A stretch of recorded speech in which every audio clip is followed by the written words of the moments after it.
I'm not fucking around. You kidding me? I'm in this today. Okay, dude, let's fucking I've go, had dude. enough. No ice breaking, just ass breaking. What's up, guys? This is Garrett and Lincoln from RUNAMUCK MMA, and today we are bringing you episode 3 of our Tuesday night Contender Series vlogs. And we were just going to go over real quick some of the biggest highlights of this past week's event. This happened yesterday. We are recording this on Wednesday. So, just jumping right into it. First and foremost, we had 5 fights. For the most part, they were all pretty great, except for the first one. The first one was a little alarming, in my opinion. And as you can see, we have this on screen right now. This is on MMA Junkie, like it usually is. This is an article written by Dan Tom. Um, thank you for putting in the hard work for this. And we're just going to go ahead and go over pretty much all the winners and fights, starting with Kenneth Cross. Now, I had told you about this, Lincoln, how this was a pretty, not necessarily a lackluster event, but you could definitely understand why young man Cross did not get his contract at the end of the night, even though he had won. Dana White just said, not yet. Yeah, because basically, some context here is this was apparently this bout between Kenneth Cross and Kevin Seiler was actually slated for the original episode of the Contender Series back on August 4th. However, due to some COVID-related issues, uh, Kenneth Cross, or I believe, no, it was Kevin Seiler who was experiencing symptoms, and therefore they had to postpone the match for 2 weeks until yesterday's episode. And this resulted in a rather unfortunate series of events for Kenneth Cross, where Cross had to go through 2 weight cuts in just under a month's time. And That's gonna take honest, it out of you. that's really going to take it out of you. If 1 weight cut wasn't bad enough, having 2 in just under a 3-week period, that's really going to put you in a position where Cross was. It's one of those things where it's like no matter what was going to happen in the fight, Cross was going to get to a point where he was going to be physically exhausted. And even though he had a really good first round, really neutralizing anything, pretty much any and everything that Kevin Seiler had to throw at him, to a point where it literally looked like Seiler was moving in slow motion and Kenneth Cross was really just outpacing him the entire time. It got to the point where in round 2 and 3, Kenneth Cross looked like he could barely stand. And when the fight was over, he couldn't. Immediately turning to Dana White and saying, I'm usually in a lot better shape, but I guess really, while my sympathy goes out to him for not being able to, get his contract and probably not perform at his best that he could had the weight cuts not been an issue for him. It's definitely one of those things where you look at Dana's decision to not sign him and you say to yourself, there are tons of fighters that go through a lot of nasty weight cuts in the UFC. It sucks, but it's typically just a part of the sport at this point. If you can't do the weight cut and then do whatever you need to do to rehydrate yourself, put yourself back at seemingly at best 100% as you possibly can be when the fight comes, then maybe you do need a little bit of time to just work on it. Is it unfair?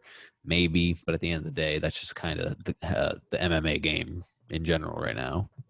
And especially how Dana White has made it very, very clear that you have to get a finish, you have to be spectacular if you want a contract on the show. Yeah, Even going so far as to call Orion out the next fight, or was it the next it's the third fight of the night. third fight? He went as far to call him out for even looking at the clock Mm-hmm. as like a kind of a deal breaker. So Mm-hmm. it's not a surprise that he didn't get the contract with this performance that he put forth.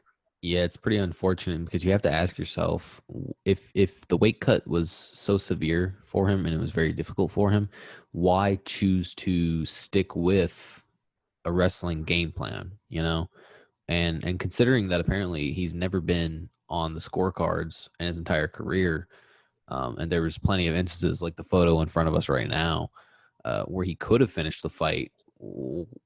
It kind of makes you sit and wonder, well, what were Why you was that your thinking? game plan? Exactly. Yeah. It's a little unfortunate, and but Could I be the definitely. coaches, could be his own thing. We don't know for sure, but he tried to do his best. He was obviously the winner of the fight, so it all just goes to show you have to really really put in a good performance if you want to be on the Contender Series.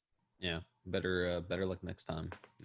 I look forward to seeing And him you again. have more chances. You do Yeah. have more chances to do a better performance. Yeah, so well, we'll see. Then moving on to the second fight of the night.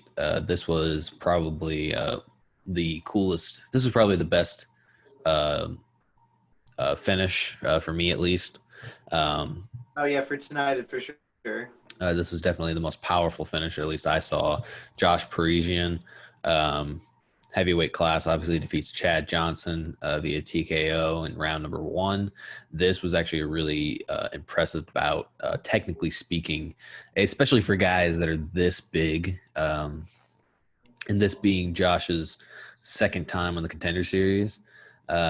It was just really impressive all around, because at first it looked like he was getting a little bullied, but then he came out with some really really pinpoint accurate shots, big knees, right from the clinch, sent our man to the canvas, went from a really solid Kimura attempt into a full mount, elbow, and then just ground and pounded from there, and it was pretty tight, and I liked it a lot. Very Derek Lewis-esque. Yeah, I mean, Seems like a lot of the same kind of movement and power and the awareness of when to finish on the ground. yeah, and he's a charming guy too, so he's got that going very, for him. very. Was not expecting that interview. Yeah, so yeah, good on him. Glad to see him joining the UFC rankings. Then we have probably going into probably the biggest story of the night. We have two brothers, Orion and what was his name? Orion and Luis Cosey. Basically, you have two brothers here competing to get UFC contracts. It's a really touching story between these two guys. They grew up with practically nothing, a lot of hardships in their family, mother with schizophrenia. The later fighter, Lou Cossey, his 6-year-old son, battled through cancer at a very young age and fought through it. So really, it's just amazing to see how both these guys came up in the world, trained really hard, came out on the Contender Series, man, fought their asses off, and got some really well-deserved contracts. And I think that's just, not only is that touching, but goddamn, were these fights some good fucking fights. There were some good fights, and it's very rare that you have something like that work out exactly how we feel it should, but at the same time being exciting and competitive for the competitors involved, not just the brothers. Yeah, I mean, it was great all around. I really enjoyed, I think, probably the most engaging fight of the night had to be Orion's, just simply because of the fact that he came in this card as probably the biggest underdog on the card. Wasn't really expected to beat his opponent, Matt Dixon, who has been training in MMA since he was 5 years old. And he was slated to be the biggest prospect on the card. Yeah, he definitely had some of the commentators' favorites. And in round number 1, with 3 takedowns for Dixon, it really seemed like Orion was in a huge deficit. And They were. No, you're good. No, okay, I'm sorry. They were very, very beautiful takedowns, and he was able to get on the ground and do stuff with them. They weren't like the Dotson fight where somebody would get a takedown and Dotson would just pop right back up. Exactly. He went to work with them. Yeah, and I really enjoyed. I clown Team Alpha Male a lot, but in reality, I really enjoyed Uriah Faber's corner work here. After round number 1, he said, "Hey man," he was honest. He said, "Hey man, that guy got 3 great takedowns. You know, you're in a deficit right now. Yeah, which Like, is very contrary to what we were talking about the other week whenever we were talking about Daniel Cormier's uh-huh. corner kind Yep. of lying to him. And I thought about that the second he said that. I was like, oh yeah, me and Garrett were just talking about this the other day. Yeah. And I think this is actually the case scenario where it's perfect. He did exactly what he was supposed to do and didn't lie to him, and he told him Yeah. exactly where he was, and then he made the adjustment. Motivated him. For sure. Yeah. I mean, that's how you light a fire under somebody right there. You tell them they're losing, but you tell them that, you know, they know that you tell them how they can win, though, how they can come back from that. And that's exactly what Faber did here. And then pretty much after that, any takedown attempts Dixon threw at him, Cosey was able to completely neutralize it, didn't get a single takedown on him the rest of the fight. And while round 2 went tit for tat, you know, the guys really pieced each other up, was trading some pretty good shots.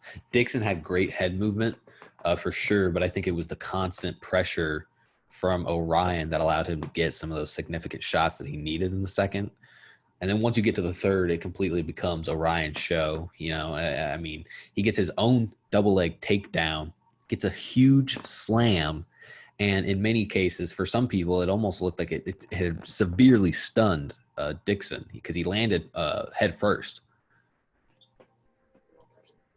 And then, of course, It's one of those fights where, for the most part, it seemed like both of these fighters deserved a contract. for sure. And then just, you know, you follow some amazing groundwork by Orion. And by that point, Dixon is definitely gassed. I mean, he can't go this way. He can't go that way. He can't roll this way or do nothing. His head's been smashed. He doesn't know exactly where he is. Yep. And then the next thing, I mean, great wrist control from Orion, able to hold, you know, Dixon's hands behind his head, piece him up with some shots. And then really to finish the fight, Orion gets that TKO by locking in a pretty solid crucifix, the second crucifix we've seen in under a week's time, because that's how, you know, obviously Herbert Burns got finished this past weekend. But locked in a pretty tight crucifix, just pieced him up, and with only 20 seconds left to go in the third round, gets that finish, man. I mean, and it's good too, because I mean, there's no telling how the scorecards would have gone. Probably could have been leaning more towards Dixon due to the abundance of takedowns in round 1, but there's no telling, you know. I mean, maybe he could have gotten it. Maybe it could have been 1-1. Yeah, but I mean, the great news here is that it just didn't matter. He said, "Fuck the judges."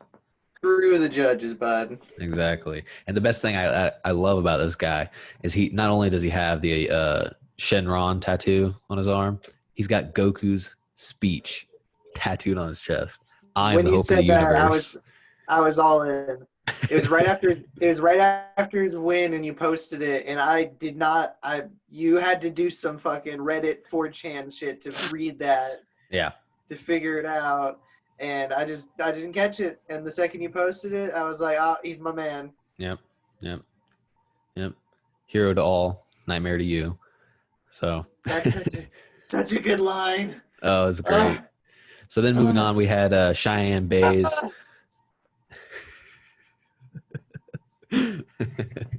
But yeah, we had Cheyenne Bays in the strawweight division defeats Hillary Rose via unanimous decision. This was a pretty exciting bout, but it was mostly one-sided the entire time. It was very one-sided, but it was one of the most exciting female fights I've seen on the Contender series so far. Yeah, I mean, the level of skill just for Bays alone, it was enough to make it very, very engaging. But that's not to say that it was, Hillary Rose didn't have something to offer herself. But I believe it was just that Bays was not only, a superior in physicality, but she also just knew a lot of what Hillary Rose was going to be, looking to do. Because, she even said in her post-fight interviews, she had done her research. She had done her homework, knew that a flying arm bar was going to be coming out of nowhere pretty early on, and was able to get the slam and avoid it entirely, and didn't have to worry about pretty much anything for the rest of the bout. Obviously, the funniest part, being when she said she had her on Hillary Rose on the ground, stood up and said, "Get the fuck up," and then was like, "Oh, Yeah. nope." And then Dana White said the F-bomb like 3 times. He said, get a fuck over here. Yeah. So it You're didn't you're even in the matter. fucking UFC. Yeah. Oh, that was great. You don't apologize. You see Nate Diaz? Nate Yeah. Diaz doesn't apologize for shit. Yeah, and also, speaking of the brother duo earlier, she is part of a duo herself. Her husband was actually slated to fight for the Contender Series last week. However, due to other COVID-related issues, his travel kind of got screwed up, and he wasn't able to make it. But was there yesterday night, able to support his wife, which is pretty great. And apparently they train together, live together. It's pretty great. I can't wait to see both of them in the UFC in the future. So good on them. And then we get to the final fight of the night, which was Louis Cosce versus Victor Reyna. Victor Reyna being someone who has been on the Contender Series before, has unfortunately now lost both Contender Series appearances. However, the big victory here is Louis Cosce, the younger brother of the Cosce brothers, was able to come out in round number 1 and in literally under 2 minutes was able to secure a TKO finish. Brilliantly as well. Yes. Yeah.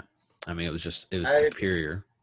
I guess it is going to have to be it might be like the Diaz brothers. They're just going to take over.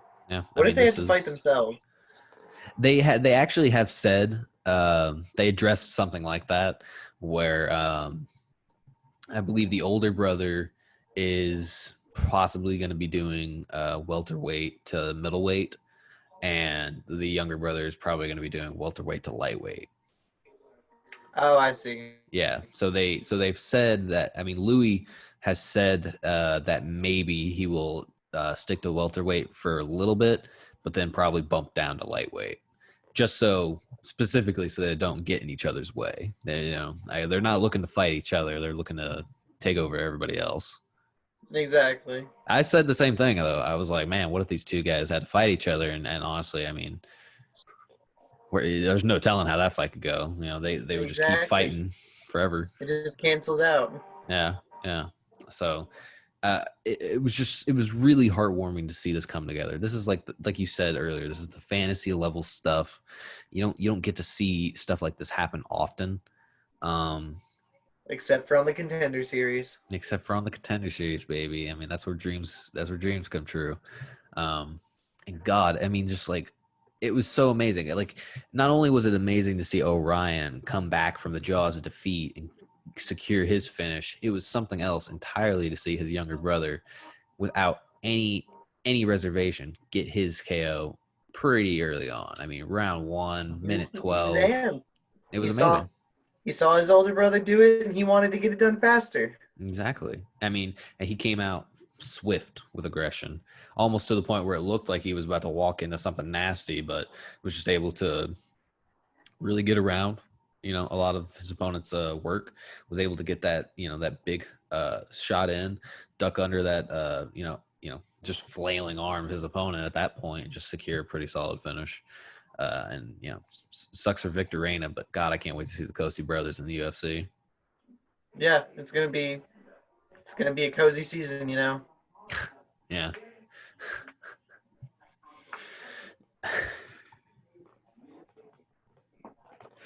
I've been waiting all day. Waiting all day. Oh man. Oh God, I need more like human interaction. Anyway. Yeah. So that was great. That was a great episode of the Contender Series. Can't wait to see these guys in the future. So, Lincoln, if you have any other thoughts, we will give them now, and then we will conclude. I just see you guys next week, bud. Hell yeah. Can't wait to see you guys then. And we will see you guys later.